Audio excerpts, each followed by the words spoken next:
We've talked a lot about China's new drone regulations, but many of you are still wondering, should I sell my drone? Will I even be able to fly it anymore? Well, if you look at the reasoning behind these rules, it all starts to make sense, and the future actually looks pretty clear. The new policy might seem sudden, but the signs have been there. Over the past few years, discussions around general aviation have been heating up.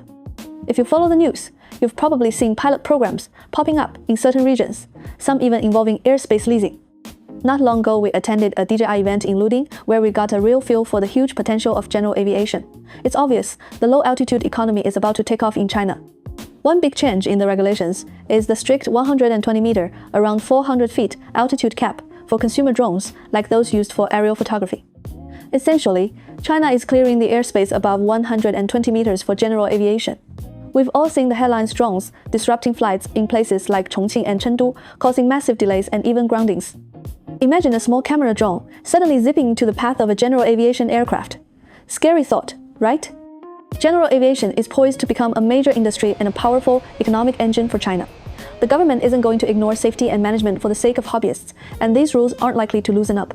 So our advice to drone enthusiasts is this: get certified, file your flight plans, and don't even think about flying under the radar. The consequences won't just be a warning anymore. You could be fined or charged for interfering with air traffic. Yes, the rollout has been a bit messy. Many local authorities weren't fully prepared, especially when it comes to aviation management. But just like during the pandemic, after some initial confusion, approval processes will become smoother and more standardized. Overall, these regulations are good news for China's drone industry. They'll help rein in unregulated hobbyist flights while accelerating the growth of general aviation. For brands like DJI, this means huge opportunities in the medium and large drone market, helping them capture a bigger slice of the high-end sector. In fact, that's partly why some US investors have been able to buy into newer Chinese consumer drone brands lately. Companies like DJI and China as a whole are setting their sights higher, moving up the value chain.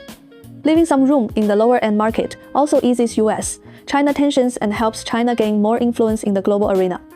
And let's be clear, after dominating the consumer drone market, China is now building a new empire in general aviation drones.